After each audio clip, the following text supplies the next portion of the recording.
Welcome back, everybody. Today I'm going to teach you how to split transactions in Xero. This is incredibly useful when a single bank transaction covers multiple expenses or categories, allowing you to allocate costs accurately across different accounts for cleaner bookkeeping.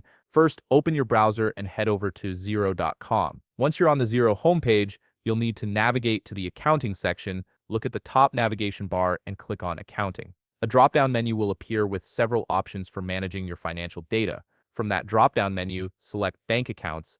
This section gives you access to all the bank accounts you've connected to Xero, making it easy to review and manage transactions from each one individually. Next, you'll see a list of all your connected bank accounts displayed on the screen. Find and click on the specific bank account that contains the transaction you want to split. This could be your primary business account, a savings account, or any other account you've linked to Xero for tracking purposes. Once you've selected the account, you'll be taken to a page showing all the transactions associated with it. From here, look for and click on the Reconcile tab. This is where Xero allows you to review, categorize, and reconcile your bank transactions against your records. On the reconciliation page, you'll see a list of transactions along with their total amounts. This is the workspace where you can split transactions into multiple line items, which is especially helpful when one payment covers several different expenses or items. Now, scroll down through the list until you find the specific transaction you want to split. Take your time here to ensure you're selecting the correct one. Once you've located it, look over to the right side pane and click on the Add Details button.